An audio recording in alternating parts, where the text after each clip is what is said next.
So, okay, sir. Fine, sir. Okay. Thank you. Thank you, Pushpendra. Yes, Harika, you can start. Okay.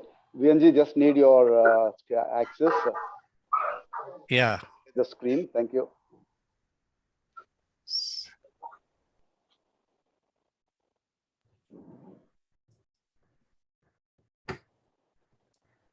Yeah, Sarika, I've made you the host. Thank you, sir. Thank you. Guys, good evening, everyone. And I think the way we decided was after Marcus asked us to just speak on these things. It's good that we speak on different topics. And after I speak and explain to it about the particular Bravo issue, then questions can be thrown in, and all three of us will be ready to answer your questions. All right, so I'll just start with some screen sharing.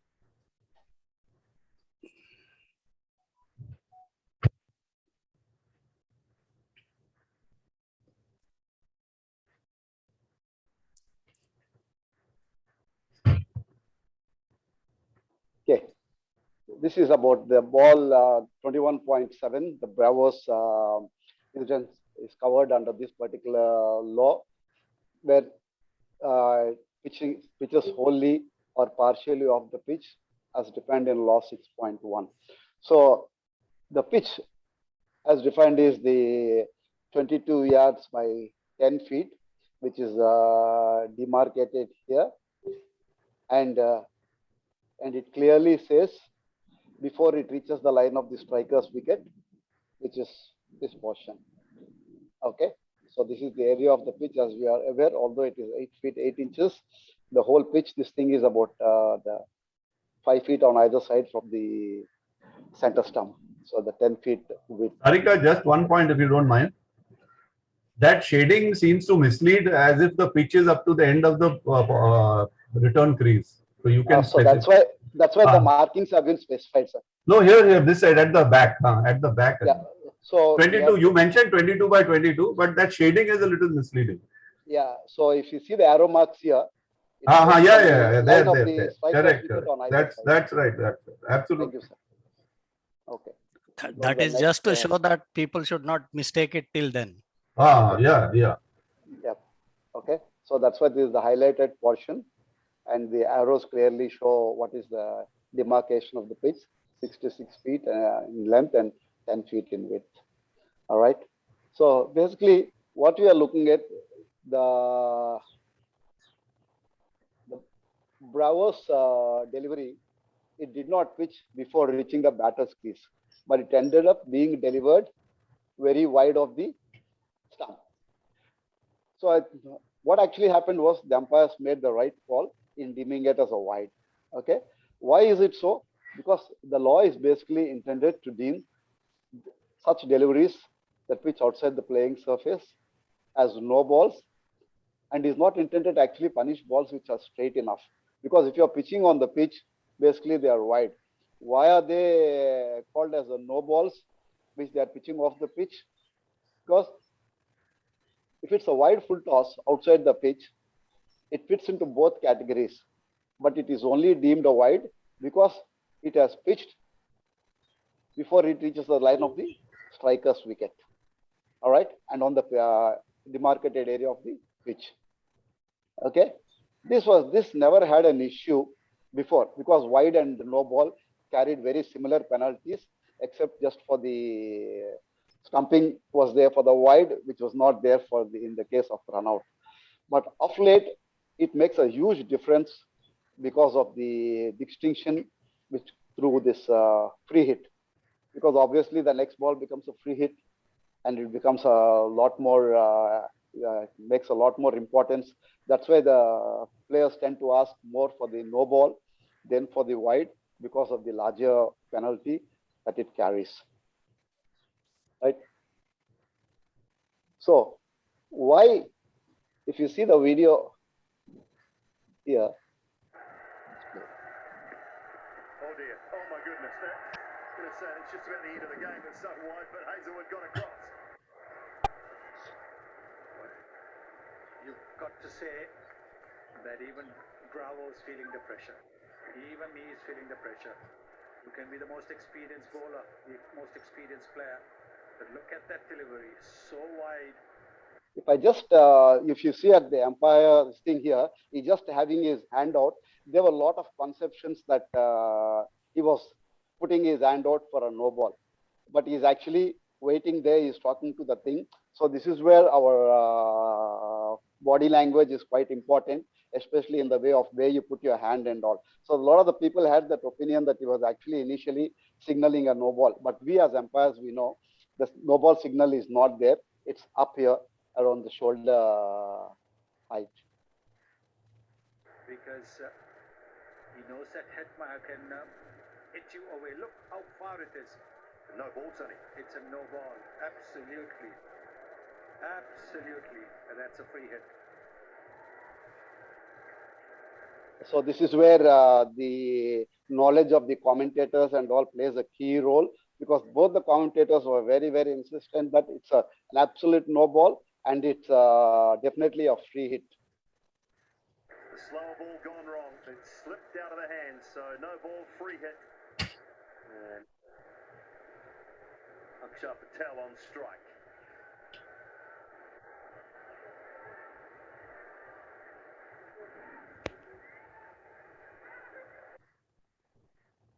I'll just take you back.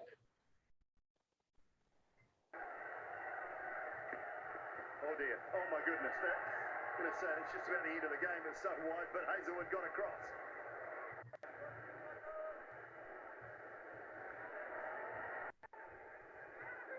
Important to see that the ball is much lower than the waist height.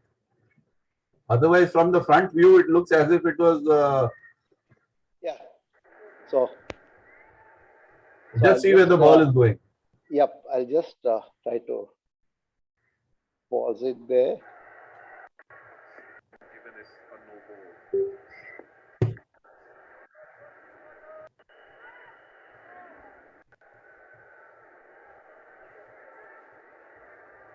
Iqbal Thakur wants to ask something. So if we see this one, when the ball actually passes the striker stumps, if you see the position of the strikers and umpire, he was in an excellent position to help his partner. Iqbal, Arun, Basha, I admit. So just give me a second. This video is just hanging a bit.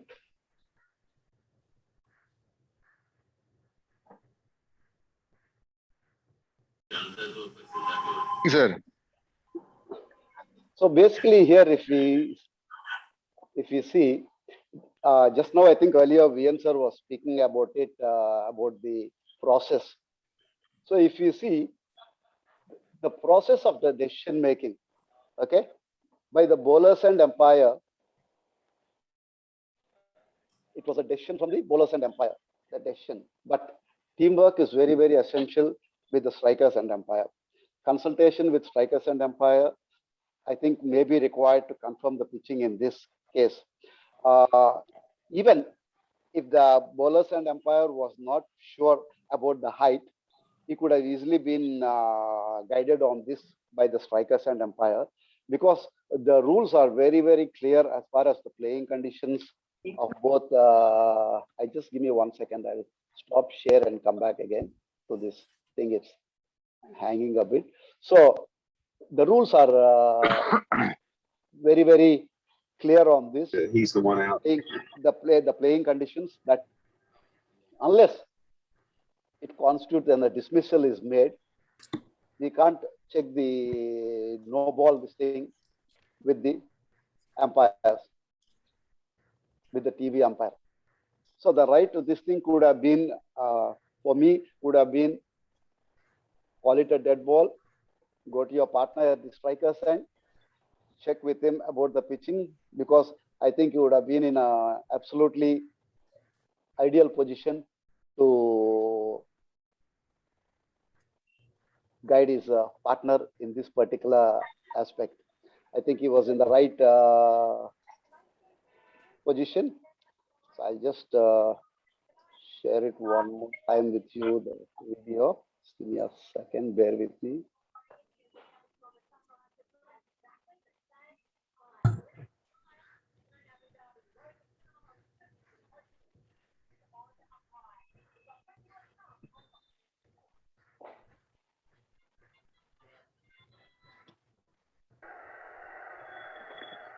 Oh dear. Oh my goodness. It's just about the end of the game, but so wide, but Hazelwood got across. Vishwas Nerurkar. Yes. Arun Basa. He's feeling the pressure. You can be the most experienced bowler, the most experienced player. But look at that delivery. So wide. Yes, sir. He knows that Hetmeyer can hit you away. Look how far it is. No ball, Sonny. It's a no ball. Absolutely. Absolutely. And that's a free hit. The slower ball gone wrong. It slipped out of the hands. So no ball, free hit. And Akshar Patel on strike.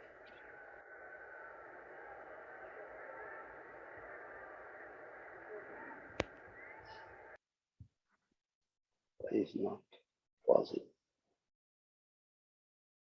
I just want you to have a look at the strikers position. If you see the strikers and umpires, You have the cursor and drag it back. That's all. I'm doing it, but it's not pausing. Yeah. Yeah, If you you see pause the, on the arrow yeah, mark.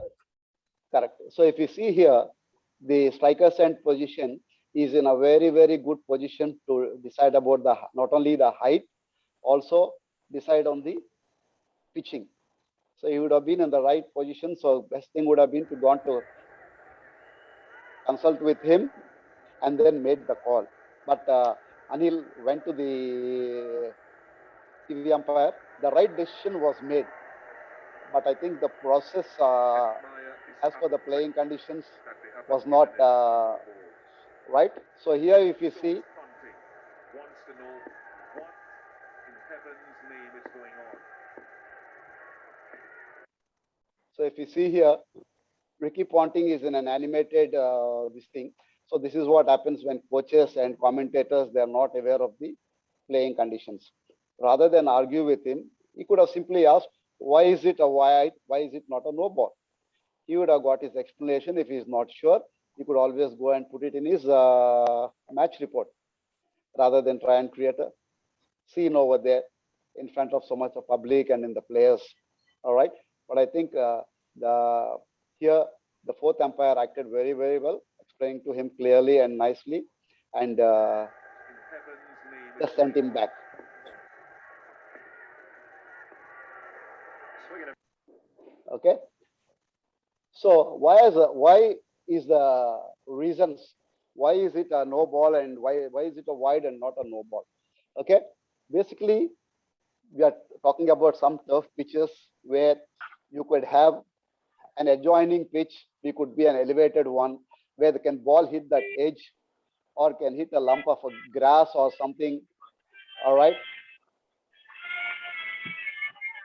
Give me a second. I think we need to. Can you stay muted, please? Thank you.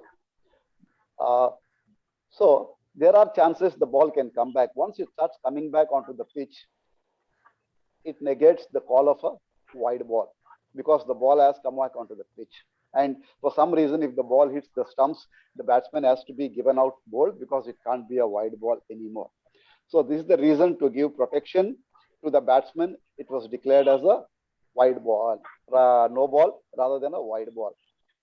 For non-turf pitches, again, if you see this is an artificial pitch, there are edges here, and this mat is usually nailed down into the ground. And there could be some nails, or it could have an inclined edge where the ball could hit this edge and the ball could come here. So if you go strictly by the wide, we can't go by the wide law because the ball has come back onto the stumps. So that's why it is being treated as a no ball. But why it is a wide ball pitching beyond the stumps, because it clearly felt if the ball pitches here, there is nowhere it is going to come and hit the stumps. But again, we cannot be sure. Tomorrow there could be an highly elevated edge over here. It could hit there and come back. I think then people will start talking about it once the incident happens. So, but basically, these are the reasons why it is being called as a no ball, because once the ball pitches behind the line of the striker stump, there is no way the ball is going to come onto the stumps. It's going to go somewhere. But in front of the striker stumps, even if it hits this edge, the ball has a chance of coming back onto the stumps. So these are the reasons for this. And players not being aware and commentators not being aware, because see, it is basically our duty to read the laws and playing conditions extensively, because we need to apply them. These guys don't. The players are there to play the game. Of course, they should know them. Somebody should educate them. But who is going to educate them on all 42 points of the laws and the playing conditions? And they don't have time. Like I think VNG will admit, I tried a couple of times to conduct sessions for our Singapore national team and all that players to highlight them. But they were not bothered. I spoke to them even about, like, if they go to an ICC tournament, what sort of code of conduct issues will be there, how they need to behave, what repercussions that they could have and all that. Yes, sir. Okay. You guys understood any questions? No, sir, everything is fine. Then they go into a World Cricket League ICC tournament and all. Then we have a guy who's been given out LBW. He goes to the umpire. He goes, sir, I hit the ball. I got an inside edge. And he was charged. He was charged for showing distance against umpire's decision. So players are not bothered nowadays. They're not. They just want to play the game. Similarly, commentators are there just to make it more, how do you say it, make it more interesting for the people. So they also don't know the rules, but they go on saying, like what happened in this particular. One minute, Sarika. Iqbal has some question. I think his hand is raised. Hello, good evening. Good evening, sir. Good evening, Please. Iqbal. Sir, I just want to know what was happened in that CSK match. That rule was only for the T20 or it's for the 50 overs also? No, it's for all games. See, For all games. Yeah, it's in the laws, right? If it's in the laws, Yeah. it covers all games, even the games you play in. Your But match, only in the overs limited matches, not the days match. no, it all forms of cricket. Even for the days also. yeah, it is there in the MCC laws Okay. under Okay. no ball, so it covers all sorts of games, not Okay, only limited over T20 Okay. but multi-day also. Okay, sir. Thank you. Welcome. Yeah, Sarika, you can go ahead. Okay. So like I said, this is the reasons that why it is a no ball in certain cases, why it's a white ball in certain cases. And like we had discussed extensively, like this, or the commentators shouldn't talk like that and all. But there are the times they are not aware. How many commentators are aware of the back foot law? They don't. The back foot touching the return crease. The moment they see the line cross, oh, it looks like a no ball. It looks like a no ball. But it's generally same what applies to a front foot. It's just the landing. At the time of the landing, if it's touching any part of the return crease, it's a no ball. If not, it's not. But after the delivery, if the ball goes beyond the return crease. Okay, Sarika. So I just want Any- to say if anybody else has any questions, Yeah, sir. thanks, Sarika. Anyone has any questions on this particular video, this particular instant? Because at the later stage, we'll have the open session. Iqbal, your hand is still raised. You can come out, Sarika. Okay. Okay, guys, thank you. If there are no questions or at later stage, if there are any questions, please shoot. We are there to clear your doubts. Just to sum up what has happened, the laws are very clear. If it has to be no ball, it should pitch off the pitch before the ball reaches the line of the striker's wicket. And there also, there are conditions. If the ball pitches beyond the line of the wicket, as in this case, but if it is above waist high, still it will be a no ball under a different clause. And there were some 4 questions raised by one of the umpires. He said, no ball or white ball with reasons, below waist high, outside pitch, before the wicket. Here the ball pitches off the pitch before it reaches the striker's wicket, so it is a no ball. Below waist high, outside pitch, behind the wicket. This is what happened in Brower's case.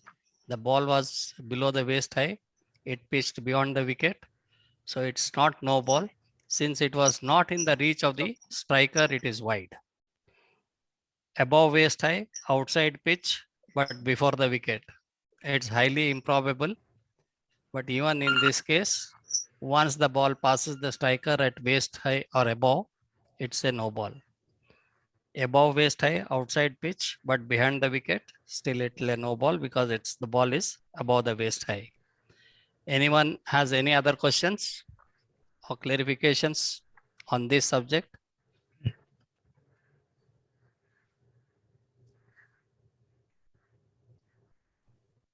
And for the benefit of those who were listening to the commentary in detail, at one stage, the commentator says the ball slipped out of the hand of the bowler. I would have been happy if the commentator latched on to that and said the ball should have been called dead ball instead of no ball.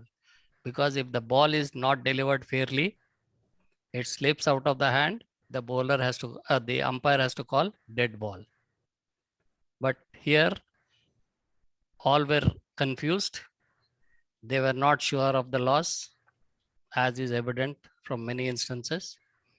But as Sarika put it aptly, the process that should have been followed in this case is first consult the on-field umpire, that is your partner. And in cases of clarification for no ball, waist high and all, the on-field umpires can go to the third umpire only if there is a fall of a wicket. Otherwise, strictly no. And in this case, if you see the evidences, the umpire has to concentrate. The ball pitched outside the stretched leg of the wicketkeeper, Dhoni. And wicketkeeper never stands before the bowling crease or the line of the wicket. He has to be wholly behind it. So that is a clue for umpires to know where the ball has pitched. Thank you. Any other questions anyone has or any clarifications anyone wants?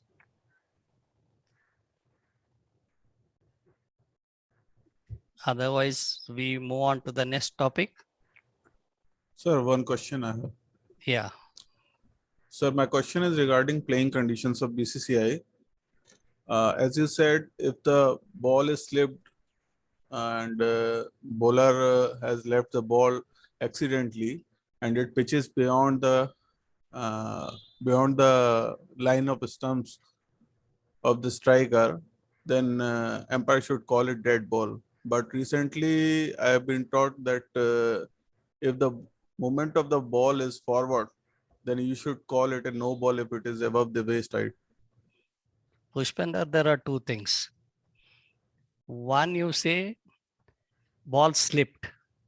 If the ball slips, umpire has to call dead ball because it's not properly bowled. But how to judge whether the ball has slipped or not is the second part what you said. If the ball has a forward movement towards the striker, then we don't adjust or judge it as ball slipped. Okay. So you are Fine. mixing up two things.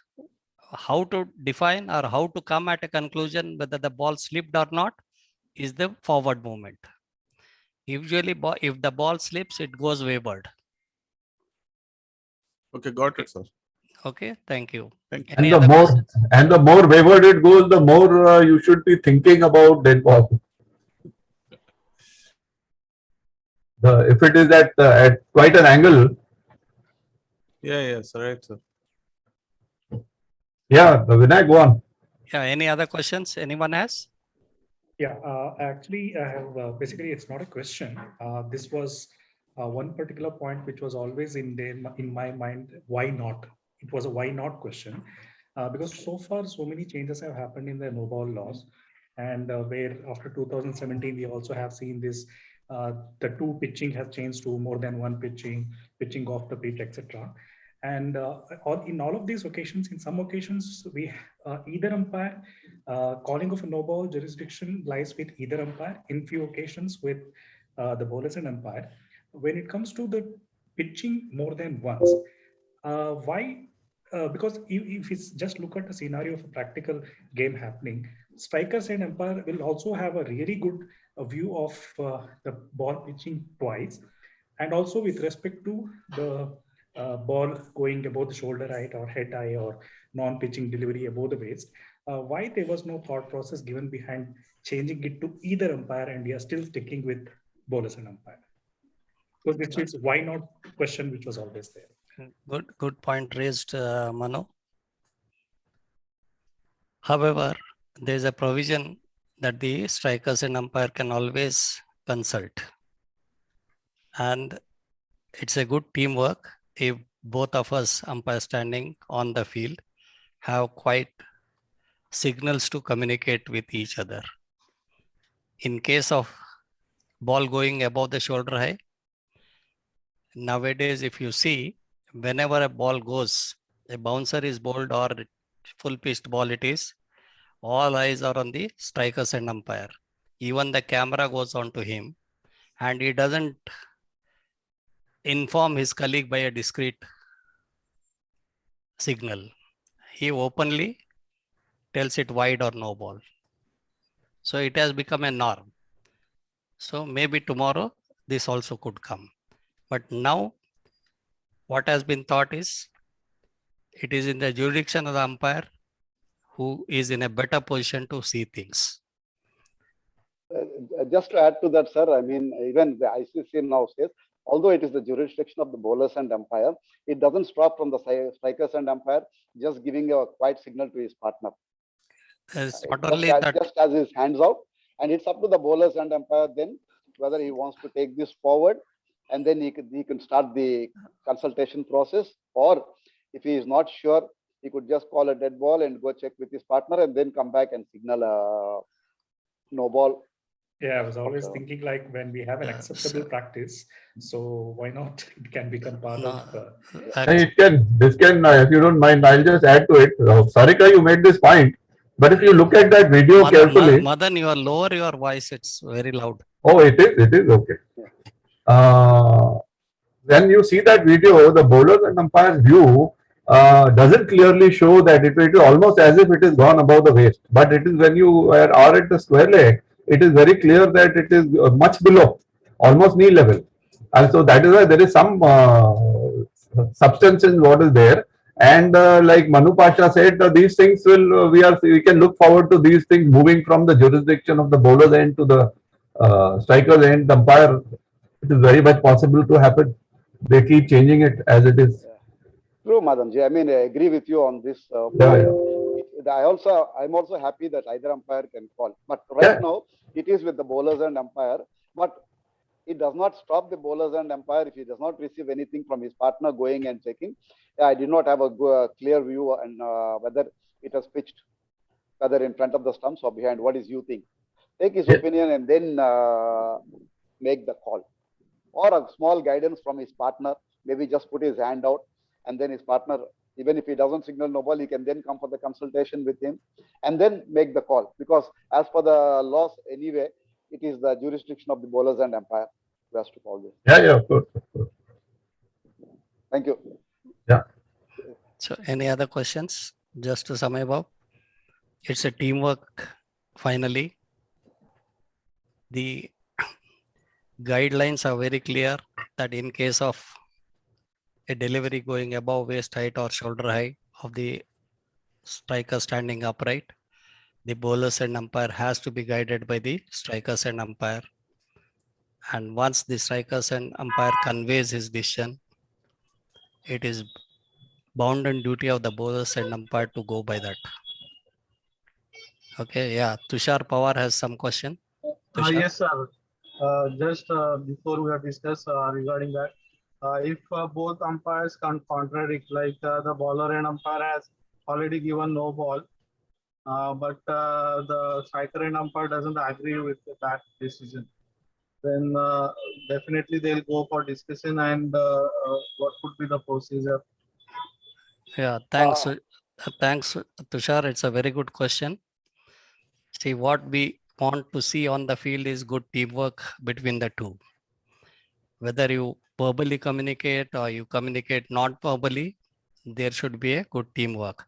Once your partner has communicated to you, you must sink or sail with him in these circumstances. If your partner shows no ball, for delivery going above the shoulder height, he is in a vantage position, you must go with him. In the pavilion, when you come back, you may discuss the issue. I'll just draw your reference to some other incident, what can happen in the cricket. The bowler comes to you or a fielder comes through with the bowler to show you the ball is out of shape.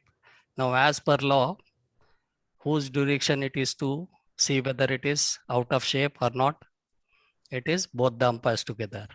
But practically what we do, one umpire has a hard look at it, and if he feels that it is playable, he gives it back. That is because even if you go there and one of the umpire differs, status quo has to be maintained. Okay, but there was an instance, sixth ball of the over, fifth ball of the over, the bowler came with the ball and the bowlers and umpire gave it back, telling that it is still playable. The sixth delivery was bowled and dead defense, the striker played it. He called over. On the other side, when the umpires changed, the ball was taken to the other umpire for again shape. Now what has happened to the ball? What we teach all umpires is in this circumstance, though you feel that the ball is out of shape, just because your partner has opined, have just a cursory look and give it back. Wait for another opportunity. Because on the field, we have to show good teamwork. We should not be divided. Once we tell the whole world that we are divided, then so many other things will happen. Teamwork is very, very important. We have to sink or sail with our partner. What we do in our dressing room is a different thing. You can come back at the next interval and say, for such a ball, please don't come to me. It is still playable. These are the certain techniques we use to have a good teamwork. But if it is a blatant thing, certain things may happen. There you may choose to be passive than taking another side. Thank you. Any other questions? Yeah, Vinayak, I have a question. Yeah, Jivanlal, he is from West Indies. Yes, I am from West Indies. How are you? Yeah, fine. Thank you. Thanks for joining us. Thanks to the panel. Thanks to everyone for having me. I joined late because I was there early and I was kept waiting and. But anyways, in the case of what you just said about the ball out of shape, and one umpire said, well, it's playable. Instead of having the players coming together again for the out of shape ball, why? I would have thought that the both umpires would have consulted the same time and made a decision on the ball, so they wouldn't do that. They wouldn't go to the other umpire in the next over. I mean, that's my take. I for ease of anything, you make a decision already. They can't come the next over now to tell you the ball out of shape because the both umpires already opined on the ball that it's playable. Yeah, thanks, Suku. That's well taken. That is the ideal thing the umpire should do. But to save time, certain times, umpire has a look and gives it back. That has come as a practice. If we see. The But ideal thing is every time both the umpires consult together and take a decision. So the incidences will not recur. okay. Any other questions? If there are no, we move on to the next. That is, what is the jurisdiction of the striker to play at the ball without hindrance? Can he go beyond the line of the striker's wicket and play the ball? Madan, Yeah. it's for you. Actually, you can take back this thing and show that video, because my point is properly elaborated by the two incidents. One was the 2011 incident of Jonathan Trott, and this Sam Curran incident recently. If we can see those, the host लेके एक तरफ दिखा दो ना. Yeah, 1 minute. I'll try to. Yeah. Just note where, to what extent the ball goes and where the ball is played by the striker. And the basic question we will try to answer to ourselves is whether or not the striker can chase a ball behind the line of the striker's wicket in order to play it. Whether he can go all the way there. I'm sharing my screen. Everyone can see. Yes, that's viewable. Yes. Continue.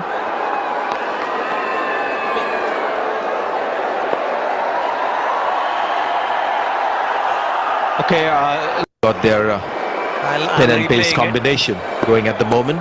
Jadeja will continue.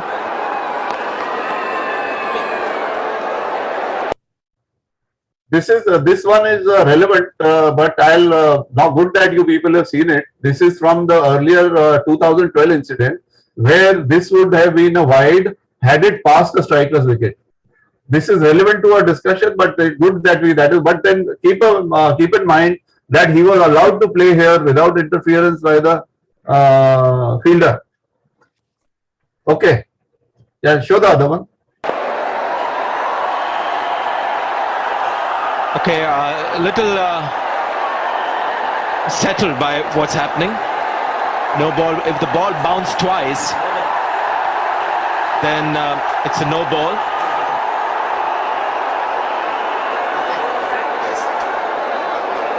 What this always does is it smiles on everyone's faces. And what do you call this? A real loose delivery? What to call it, but Jonathan Trott's not missing out on 4 test runs. Virat Kohli's not happy, he's letting him know. But Jonathan Trott decided that's 4 easy test runs. I'm not going to miss out on those.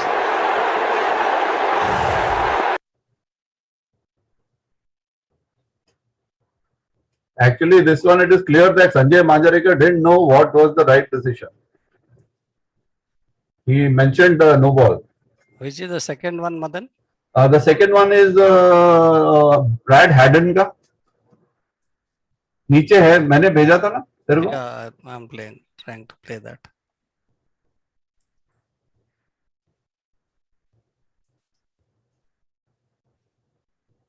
Yeah, Brad Haddon, above that. This is Sam Curran that you are about to play. Yeah, no problem. दोनों को बता देना.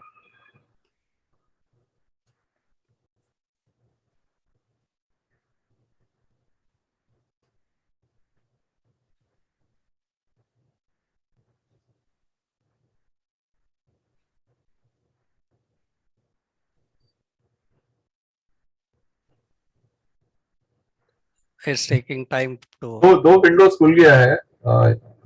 At least show the other one, Brad Haddon वाला. दो Windows खुल गया इसलिए शायद sluggish है. It is loading twice. Yeah, this is the Brad Haddon incident from 2011.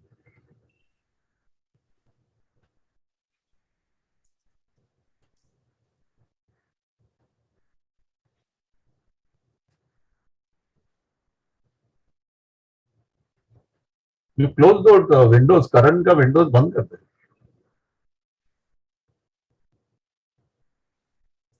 That both those windows are taking up resources.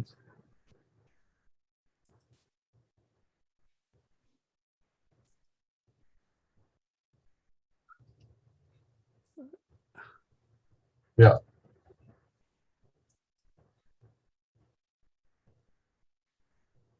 This is Karan's.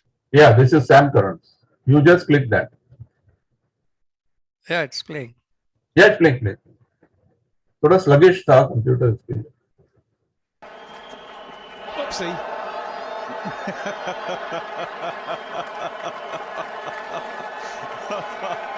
Oh, Glenn Phillips.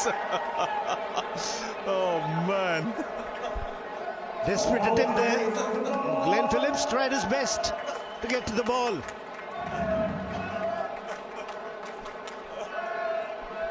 Look at him go.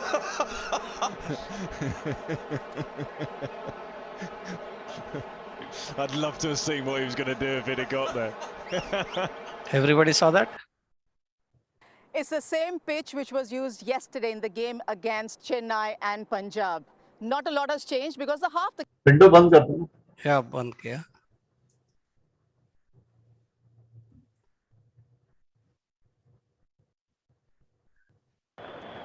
And he's the one out,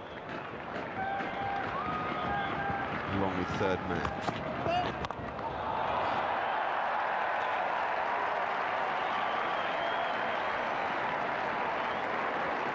Well, you've got a fair idea from that one ball that this ain't the norm. Another no ball is called, that's bowled to a batsman who's a yard outside leg stump, so we get another free hit. We can only imagine that the batsman predicted that Shoaib Akhtar would do that. He's looking for the Yorker. That hadn't. We'll get used to seeing a bit more of this. That one's gone past the stumps. The other interesting thing about the game is that Australia are already none for this. That one's gone past the stumps. That hadn't. He's played it about 5 to 6 feet behind the stump. The other interesting thing about the game is that Australia are already none for 7, and we really haven't had a ball yet. This is still the first ball of the day, and it's a free hit.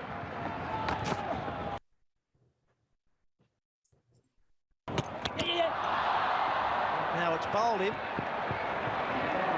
Now they're going to buy for that, because you can't be out on the free hit. So what's happened now is that we've actually got 8 runs from the first ball. Well, I've never seen anything like that. I've seen a fair Yeah. few of the games in England.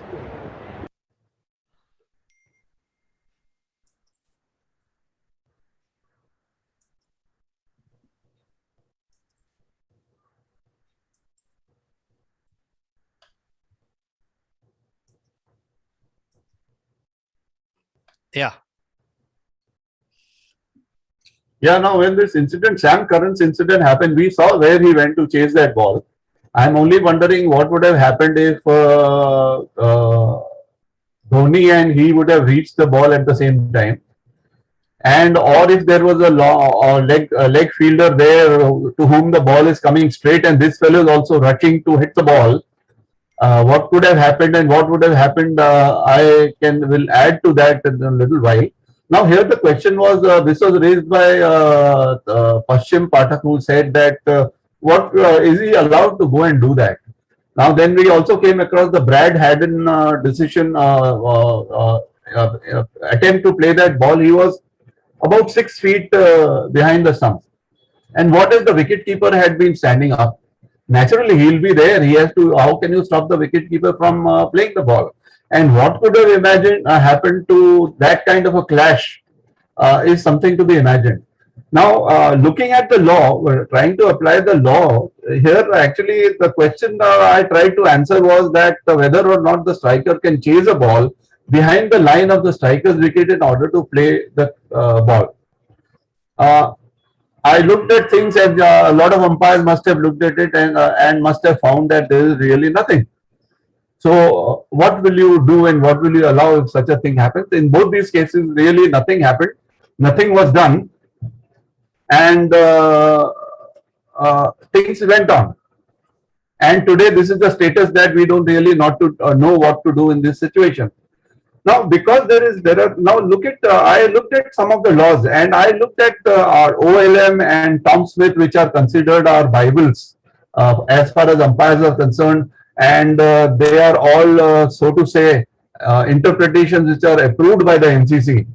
So let us look at what the 2010 OLM says. I don't have the earlier one and there has been no later one perhaps.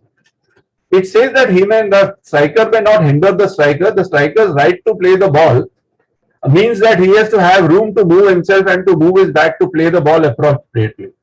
But here he says, this right does not last indefinitely. It is restricted to a reasonable distance in bracket as judged by the umpires from the striker's wicket and creases. This is the OLM. This is the interpretation official, I presume OLM is official, and the outfield and plate. He cannot, the striker certainly cannot run after the ball into the outfield and plate, is what the law, that interpretation of the OLM says, which puts a different light to it. Now, I went to Tom Smith book of 2000, that is the first one of the 2000 code. Striker is entitled to play the ball and all that. But this should not be, this should be regarded as the limit of his right to play the ball. Most of the time, the example they gave, this enables the batsman to play a late cut. We have seen a lot of late cuts being played. Late cut is a genuine stroke. Or follow the ball round the leg side and maybe tickle it. It could have slightly passed the leg stump. Is not a crime. Some batsmen might do it. I have yet to see, there are some experienced cricketers here. I have yet to see a late call, a late cut being played behind the wicket. Quite frankly, I haven't seen Vijay Merchant playing it, but he was the master of the late cut. And हमेशा जब हम description सुनते हैं late cut का, almost in the hands of the wicket keeper. So a wicket keeper is there with his hands and almost out of his hands he has played it. So which doesn't really put it behind the stumps. Anyway, Tom Smith of 2000 says that this should be regarded as the limit of his right to play the ball. Beyond this, he should not be permitted, is what this interpretation of Tom Smith in 2000 says. Then Tom Smith in the 2003 edition says, again he gives the example, the right to play the ball if it is unusual and would only apply should the striker have a late cut or a similar stroke. And again, any later attempt to hit the ball must be disallowed. These are umpires who have given their input for Tom Smith. Tom Smith no longer exists. These are umpires closer to the font of knowledge, so to say, who have been giving this interpretation. But what happens in the 2019 code, this thing disappears. That means he has been given the right to play the ball, late cut, खेल सकता है, follow the ball round the corner or hit it after it has passed the line of the wicket. Again, a very narrow area by which he can go back and play it. Again, they mention the same thing. The late cut हो सकता है marginally off stump के बाहर हो, or he follows a leg stump ball which might have been deeper than the leg stump. Again, I see it, but here now there are again both things are, we have got something contradiction. So what I did was I said, look, let us go back to some of the because what I can see is, to my mind, I can see there is definitely a dividing line of which the Lakshman Rekha which the striker should not cross.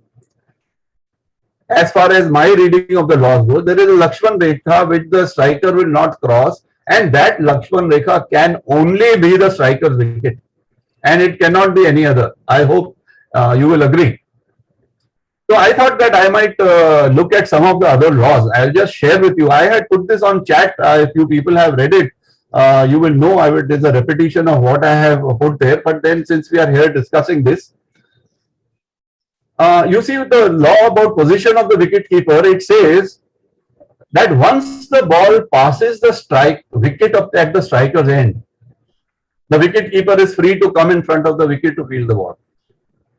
इसका मतलब मेरे को ये समझ में आता है कि अगर ये बॉल स्ट्राइकर के दायरे से बाहर निकल गया, पासिंग द स्ट्राइकर्स विकेट उसके स्ट्राइकर के दायरे से बाहर निकल गया, तो विकेट कीपर आगे आ सकता है. मेरे को तो ये समझ में आता है. Okay, let us go ahead. Now, is this suggestive of the ball having left the striker's domain? I would think so. All right.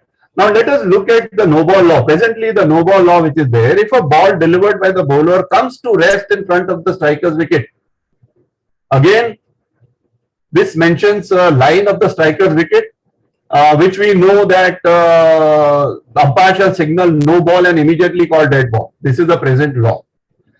Earlier, from 1947, I didn't see earlier before that, from 1947 code, which ran up to 1980, from 1980 to 2000, which is some 53 years. The law was this kind of ball would be a wide ball.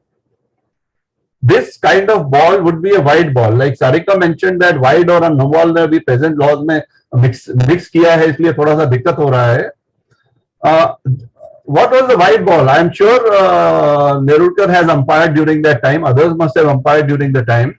The 1947 and 1980 code says, the law says, let me tell you the gist of it. If that ball which Jadeja bowled, Jonathan Trott ball, which Jadeja bowled, more than twice bounced high nahi us samay, more twice bouncing more than twice. If that ball had come to rest in front of the wicket, the striker would have his right to play that ball. If you remember, that ball was going straight to that fielder there. Suppose that fielder had stopped the ball. The umpires were instructed that you tell that fielder to put that ball back in its place, and all players must take their original positions, and he is allowed to hit the ball. He is allowed to hit the ball. His right to strike the ball was protected by the umpire.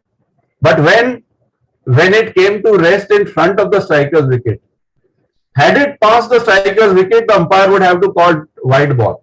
So again, this law to my mind suggests that striker का जो दायरा है वो सिर्फ striker के line of strikers wicket तक का है, उसके आगे उसका नहीं है काम जाके खेलने का.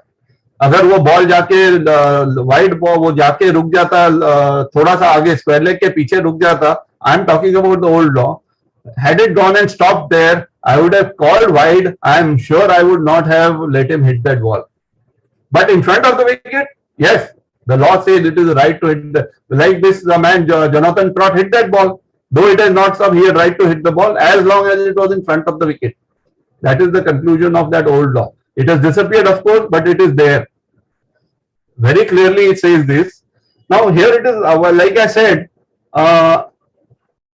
can this protection to, my question I am asking here is, can this protection of the striker's wicket to play the ball that is in front of the wicket be taken as an indication of what is the striker's domain and what is not?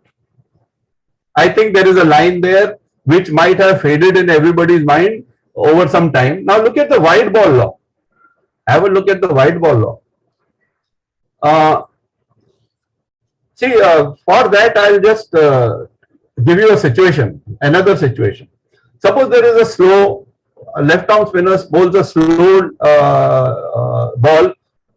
It is just at the edge of the pitch and it is turning. He has seen the turn on the ball, good batsman, and he knows that this is going into the offside, and he doesn't stay in his place, but he goes 3-4 feet like Jonathan, like Haddock went. He goes 3-4 feet, almost in the hands of Slips, and hits that ball for runs. He is anticipated.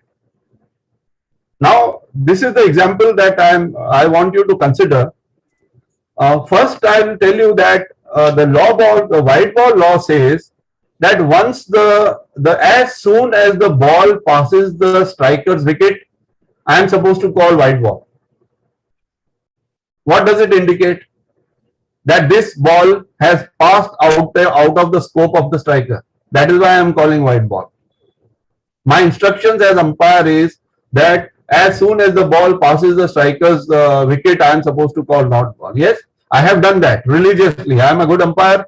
I will not call an early white ball. I will not call an early white ball. I have called the white ball after it has passed the striker's wicket. And I find that this batsman, it's a T20, anything goes in T20. He goes and goes after the ball. Usko last ball hai, usko kisi tarah run lena hi hai. Matlab wo jaake he slashes with his bat and tries to score runs. Now, whether we will allow that to happen or not is the question. But remember, I am supposed to call wide ball after that. After it passes his wicket. Now, there is one more thing, interesting thing I saw in the wide ball law. We all know that if the umpire strike the player after the call of wide ball, the player goes and hits the ball, we should revoke the call of wide ball. Which seems to tell us that हाँ उसके बाद भी वो कर सकता है, मार सकता है बॉल को. Okay, लेकिन हम लोग सालों से स्टूडेंट्स को क्या बताते हैं कि we explain this by saying don't call wide ball too early. Here very clearly the umpire has called wide ball early. But here let us stretch it. We have been teaching people like that. Don't call. Always let it pass and only then you play. That means उसके scoop से बाहर निकल जाना चाहिए.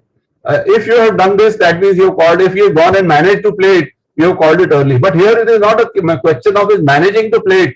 He has gone out of the way there and played it. Whether wide ball has to be revoked. All right, let us say revoked. Now, but just a second, there is one more. If you have law 22.4.2, if you can have a look at law 22.4.2, look at that sentence there. The umpire shall not adjudge the delivery as being wide if the ball touches the striker's bat or person, but only as the ball passes the striker.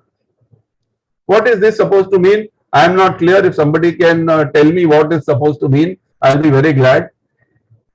एक तो बताता है कि खेल नहीं सकता है, दूसरा ये बताता है कि only when it passes the striker, my judgment will be based. Touch should be only when the ball passes the striker. Or is it both? I find this a little confusing. I put it up. I am pointing out. So basically, like I said in the beginning, there is nothing in the laws which puts some geographical limits for the striker. But there is certainly an undercurrent of there being a Lakshman Rekha for the batsman which he should not cross in trying to play at the ball. And that Lakshman Rekha can only be the striker's wicket. It is sensible. उसके पीछे जाके उसको खेलने को allow नहीं करना चाहिए. Now see, imagine, I told you, suppose we allow it. We as umpires are not clear about it, we allow it. What is likely to happen? You saw the other day that incident where Rishabh Pant tried to play that ball rather violently and Dinesh Karthik सामने आ गया. Everybody saw that incident?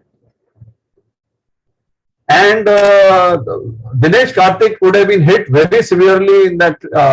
Let me describe the incident.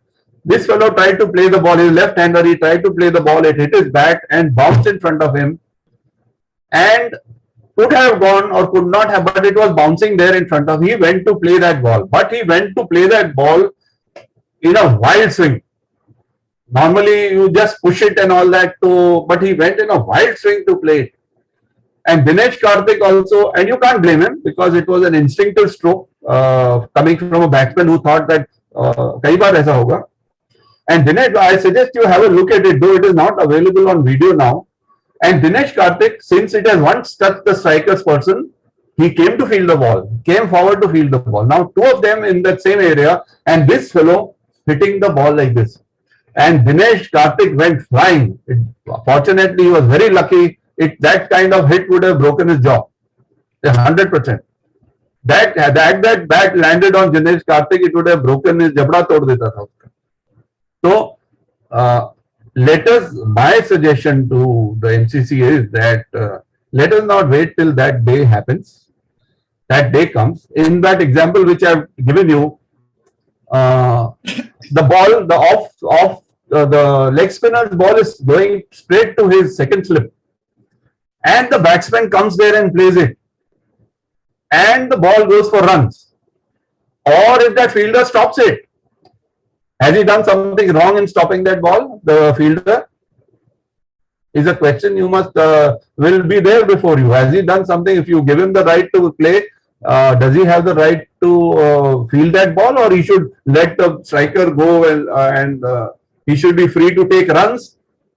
If he misses it, he misses that ball because of the striker who rushed at him. He came rushing at the ball 4 or 5 feet behind the. Now we know what is 4 and 5 feet. It is not much. He anticipated that he went back. So I feel that if there is no law now, I think there should be a dividing line which strictly keeps him in front of the wicket. Strictly keeps him in front of the wicket. And it is something because there is it is a safety hazard if you don't keep that separation. किसी ना किसी को बहुत बुरी तरह से लग जाएगा, because then it will not be merely defense. He is there, he wants that boundary, he goes after the ball and he will play it wildly, and he will not care whether or not a wicket keeper is in his way or whether a fielder, slip fielder or somebody is in his way. और उसने अगर वो ball को जोर से मार दिया और उसके जबड़े पे पड़ गया, तो I think there will be a problem. MR, let's put for discussion. Yeah. So what I believe is, what I think and believe is that there should be a dividing line if there is no legislation also. And I can see from these laws that definitely there was a dividing line, which in our minds or whatever, 2010, Tom Smith's OLM says it, Tom Smith book says it, it's there, it was there. But now today it has disappeared. And all the more reason because of these situations developing in T20 cricket and 50 over cricket, which is pretty wild, get pretty wild. There is a reason for it to be, that line to be redrawn and very clearly drawn. Very clearly drawn, dividing. And if it happens in your next T20 game, abhi TV par jo hai, log dekh ke, you find a lot of people ready to follow, and जितनी बुरी चीज है उसके followers ज्यादा होते हैं. In your next T20 game, if you see this is happening, you must think about it beforehand. What will you do in such a case? What will you do in such a case? One of the things discussed was that we might consider applying 41.2, which is a carte blanche to given to umpires, that it is unfair and to stop it, because it is not something which is covered under the laws. Action, because action against any of the players, any action of any player which the umpire considers unfair should can be called dead ball, and action be taken. Actually, action of reporting and all is there, should be taken. One of the suggestions was there. That option is always there with an umpire if he considers this particular thing as unfair. But you have to decide that it is unfair, because you will then have to defend it. या साहब ये unfair किताब में तो है नहीं, भाई किताब में नहीं है इसलिए तो 41.2 लगाया मैंने. किताब में जो नहीं है उसी पे तो लागू होता है 41.2. It's like that. So that concludes what I am saying. So let us see what the NCC comes up with in this regard. But very clearly to my mind, there is a dividing line which should be re-emphasized, and that division has to be there. Yeah, over from me. Thank you. Yeah. Any opinions, any questions? Can I, Vinayak? Yeah, sure. I tend to agree with Madan with the dividing line, because the law clearly says that if the ball is intercepted by a player before the striker wicket and is able to play, it's a no ball. But what if the striker run, if the fielder interferes the ball, touches the ball after the striker wicket, then there is nothing for that. The law also tells you that the wicketkeeper should be wholly behind the wicket. And if you have the dividing line with the wicketkeeper and the striker, then the striker shouldn't be allowed. I wouldn't say not supposed. He shouldn't be allowed to go behind the wicket. And we must make it simple, as you always say. We must make it simple. And if we put the laws, if we understand what the law says and study the intent of the law, what the law is about, then we shouldn't have a problem. And I am saying that everything in front the striker's wicket, and it must be a clear demarcation, because if the ball pitches outside the pitch, it's a no ball. So I think they're really confining the striker to within that demarcation of the pitch, 10 by 66. Over. Thank you, Shoko. Any other views?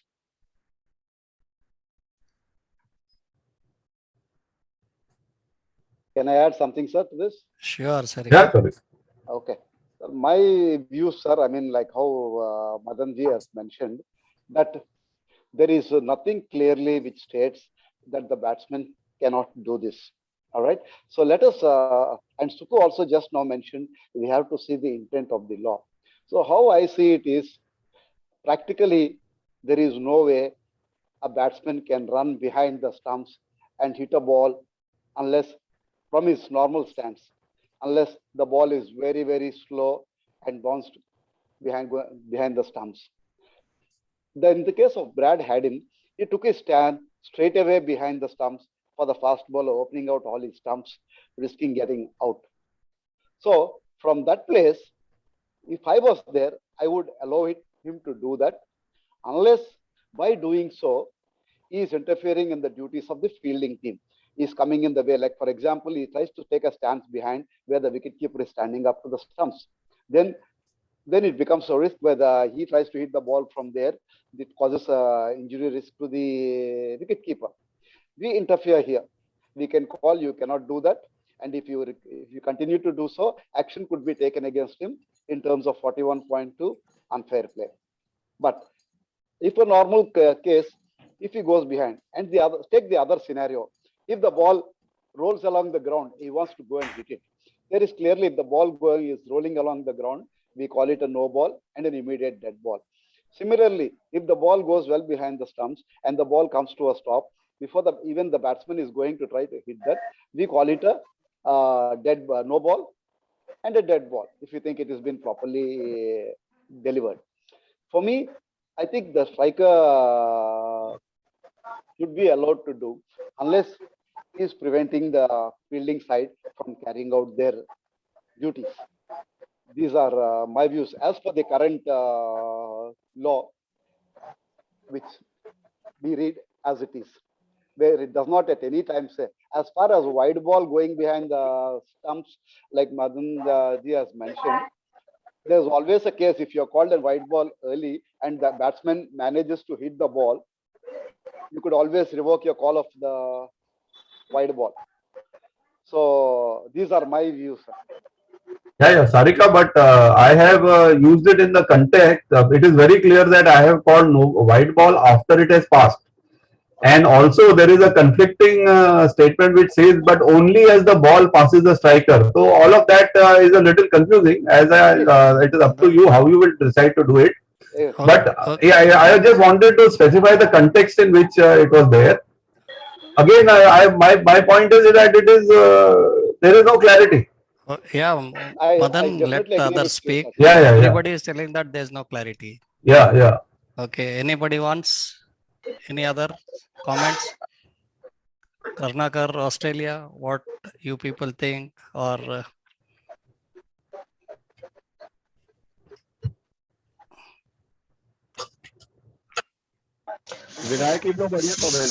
Hello.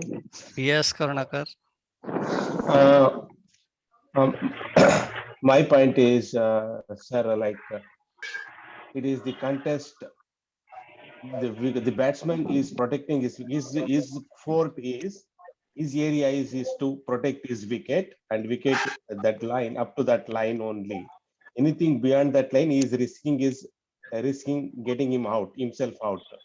So it is open for him whether to go beyond or in front, as long as it doesn't obstruct any other fielders or wicket keeper. That's what I also personally think that way. But as MR said, the law is not very clear on that one. And as of now, maybe with more clarity is required on where it should stop, the batsman jurisdiction to play the ball, has to be clearly demarcated. But at this stage, even I am not clear. If tomorrow, if the situation comes to us on field, and I am not sure. I don't know what to do at this stage. Thank you, Kanakar. Swapnil, you also can give Australian views because you have been umpiring there for 5 years.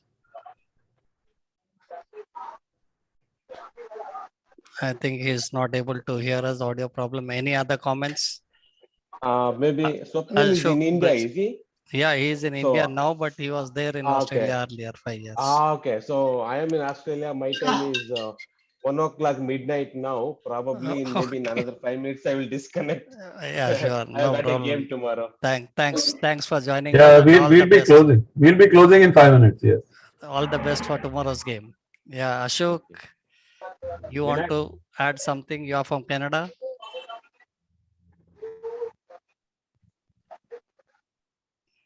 Okay, I don't think audio problem there also. Anyone else? Vinayak, I just want to make a comment. I just want to add something that Kemar was saying. That he don't understand the last sentence in that wide law.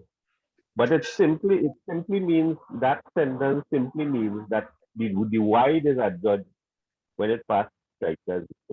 You can't call it before, although you may call it before, but it is adjudged. When you call it, it must be passed. It must pass the strikers wicket, and then it will be adjudged from the time the bowler starts his delivery strike. Okay, thank you. So Any other views? Any others? Yeah, if no others view are there, I would like to draw the attention of all umpires. Can you mute the mic, please? Some disturbance is there. Maybe Sanjay. Sanjay, can you mute your mic? Background.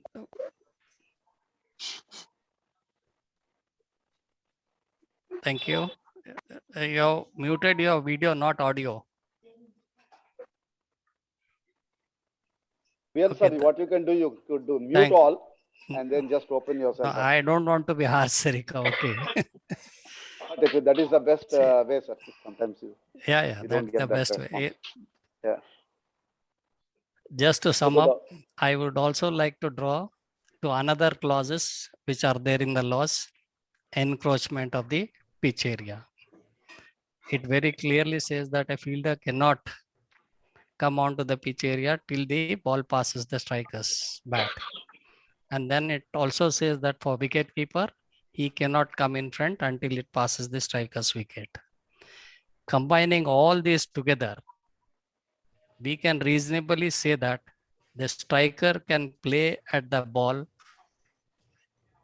without any hindrance till the ball passes the line of the striker's wicket.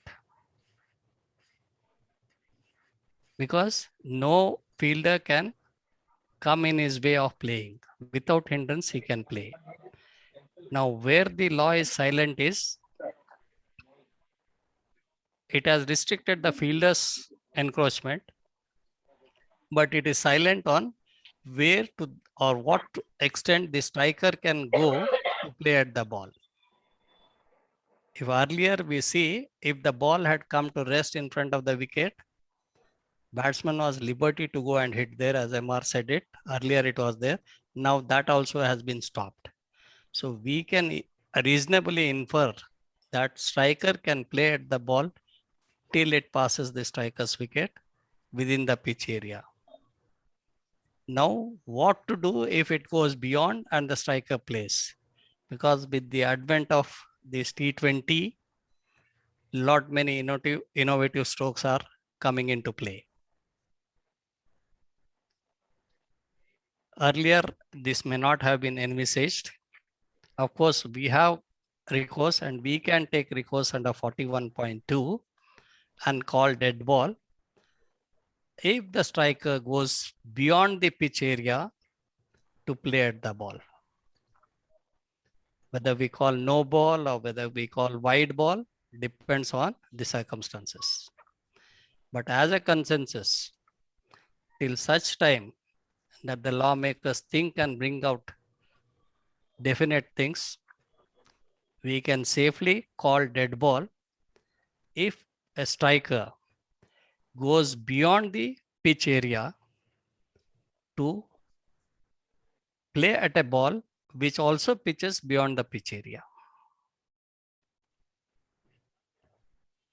Since nothing concrete is there in the laws as of now. And if somebody asks you, how can you do this?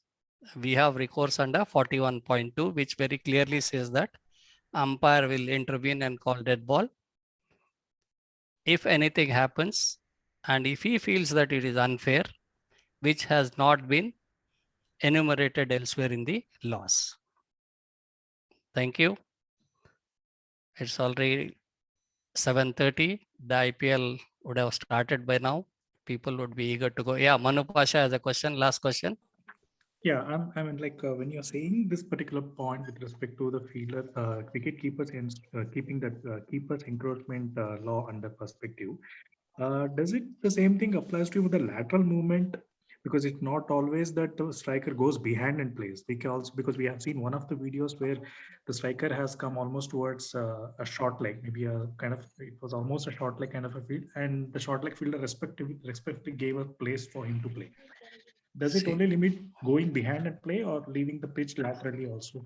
See, what I said is the striker can be allowed to play the ball at the ball within the pitch area.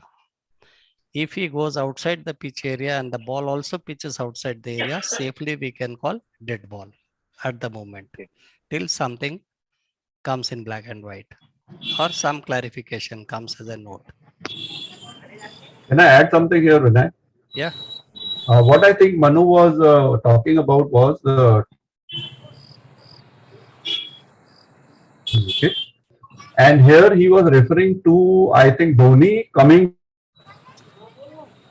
ball.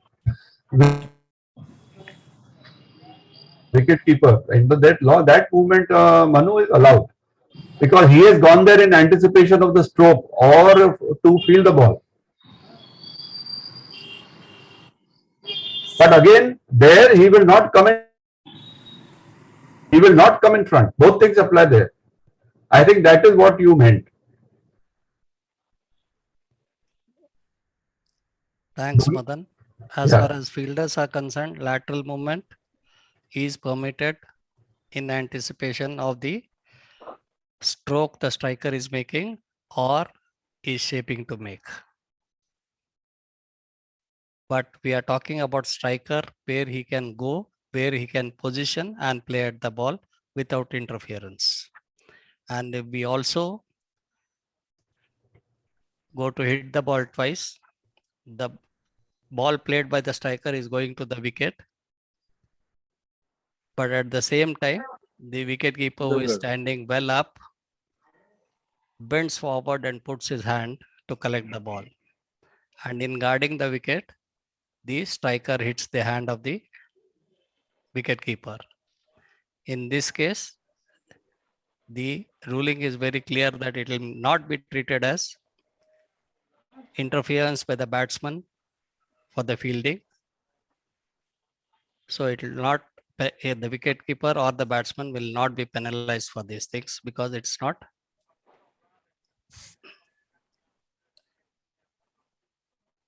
willful. Batsman has a right to protect his wicket, and wicket keeper also is permitted to come in front after the ball has made contact with the striker's bat or person. So we don't award 5 penalty runs, treating as obstructing the field here. We put all these together one by one, and if we find the striker outside the pitch area and he collides with the fielder or the fielder comes in the way of his making a stroke, we should call dead ball and don't take it as obstructing the field from either people, either the batter or the fielder. Thank you all. Thank you. If no other questions are there, I leave it to Marcus.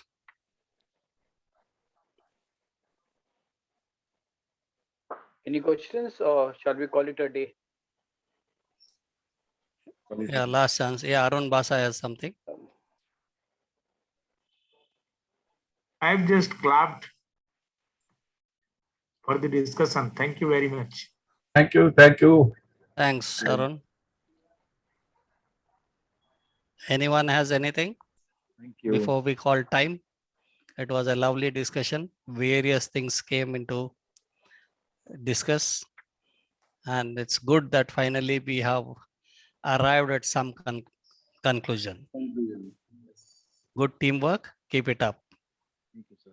Thank you, one and all. Thank you, everybody. Thank you, everybody. Good night. Thank you. Good night. Thank you, Vian. Thank you, MR.